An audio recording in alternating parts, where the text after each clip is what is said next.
बिहार विधानसभा का शीतकालीन सत्र तो खत्म हो गया, पर शीतकालीन सत्र खत्म होने के साथ ही चुनावी गर्मियों का बाजार शुरू हो गया। जी हां, बिहार के एआईएमआईएम प्रदेश अध्यक्ष अख्तरुल इमाम ने कहा कि राष्ट्रगीत गाना जरूरी क्यों है, कोई यह बता दे तो मैं जरूर गाऊंगा। एआईएमआईएम के विधायक ने कहा कि जरूरी है वंदे मातरम गाना। उन्होंने कहा कि पहले जाकर 243 विधायकों से पूछिए, उसके बाद मुझसे बात कीजिएगा। उन्होंने कहा कि राष्ट्रगान से आपत्ति नहीं है, लेकिन वंदे मातरम कहने में हमारी आस्था को चोट पहुंचती है। जी हां, वंदे मातरम कहने में एआईएमआईएम के विधायक अख्तरुल इमाम की आस्था को चोट पहुंचती है। अख्तरुल इमाम ने कहा कि जो परंपरा हमारे बुजुर्गों की है उसे बरकरार रखा जाए। अख्तरुल इमाम ने कहा कि किसी की मजाल नहीं है कि जबरदस्ती वंदे मातरम कहवा देगा। असदुद्दीन ओवैसी के विधायक अख्तरुल इमाम ने यह कहा कि 135 करोड़ देशवासियों का देश है, यह देश सेकुलर है और सबका है। बीजेपी विधायक द्वारा पाकिस्तान जाने की बात कहे जाने पर उन्होंने कहा कि उनकी मर्जी है, वो नेपाल चले जाएं क्योंकि नेपाल हिंदू राष्ट्र है। ओवैसी के विधायक ने यह भी कहा कि किसी की मजाल नहीं है कि उनसे कोई जबरदस्ती वंदे मातरम गीत गाने को कह सके। भारत किसी की निजी संपत्ति नहीं है, यहां किसी के डंडे का राज नहीं चलेगा। पार्लियामेंट और असेंबली में जो हमारे बुजुर्गों ने परंपरा स्थापित की है उसका सम्मान रखना चाहिए। अख्तरुल इमाम ने यह भी कहा है कि वंदे मातरम को संविधान में अनिवार्य नहीं कहा गया। जब इसे लाजमी करार नहीं दिया है तो मैं क्यों वंदे मातरम कहूं।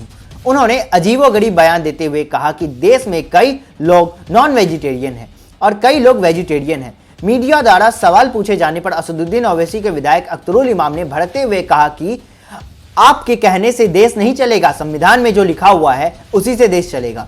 संविधान में हमें अपने धर्म का पालन करने का पूरा अधिकार दिया हुआ है।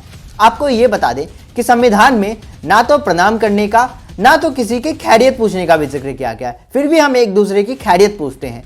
तो जो ये अख्तरुल इमाम का बयान है ये तो अजीबोगरीब है। जिन्ना ने भी किया था एक बार वंदे मातरम का विरोध। बंकिम चंद्र चटर्जी ने 1876 में वंदे मातरम की रचना की थी। 14 अगस्त 1947 की रात संविधान सभा की पहली बैठक की शुरुआत में वंदे मातरम के साथ हुई और समापन जनगण मन के साथ हुई। 1950 में वंदे मातरम राष्ट्रगीत और जनगण मन राष्ट्रगान बना, लेकिन बंकिम चंद्र चटर्जी द्वारा रचित वंदे मातरम का विरोध 1908 में अखिल भारतीय मुस्लिम लीग ने अपने अधिवेशन में के दौरान यह कहकर किया था कि वंदे मातरम सांप्रदायिक है। 2004 में कई मुस्लिम को इसीलिए जाति से बाहर कर दिया गया क्योंकि उन्होंने यह कहा था कि वंदे मातरम गाना गैर इस्लामी नहीं है। सवाल उठता है कि वंदे मातरम गाने से मुसलमानों को दिक्कत क्यों है। दरअसल 1938 में मोहम्मद अली जिन्ना ने भी वंदे मातरम का विरोध किया था। जिन्ना के विरोध के बाद कई भारत मुसलमानों ने वंदे मातरम को राष्ट्रगीत के रूप में स्वीकार करने से इनकार किया था। उस वक्त मुस्लिम लीग के एक नेता ने कहा था कि राष्ट्रवाद की आड़ में भारत को हिंदू राष्ट्रवाद की ओर बढ़ाया जा रहा है। विधानसभा अध्यक्ष विजय कुमार सिन्हा ने कहा कि अगर संसद की तर्ज पर बिहार विधानसभा में भी राष्ट्रगीत को के साथ सत्र की समापन की शुरुआत है तो यह एक अच्छी परंपरा है। जेडीयू के श्रवण कुमार ने कहा कि राष्ट्रवादी के लिए राष्ट्रगीत महत्व रखता है। जदयू नीरज कुमार ने कहा राष्ट्रगीत और राष्ट्रगान से हमारे पुरखों का सम्मान होता है। बीजेपी विधायक हरिभूषण ठाकुर बाचौल ने कहा कि जो भारत में रहकर राष्ट्रगीत नहीं गा सकता वह पाकिस्तान चले जाए। उन्होंने यह भी कहा कि एआईएमआईएम के विधायक अख्तरुल इमाम को बर्खास्त किया जाना चाहिए। वहीं बीजेपी सांसद राकेश सिन्हा ने कहा कि राष्ट्रगीत वंदे मातरम भारतीय एकता का प्रतीक है। उन्होंने कहा कि अख्तरुल इमाम को वंदे मातरम नहीं गाने के लिए माफी मांगनी चाहिए।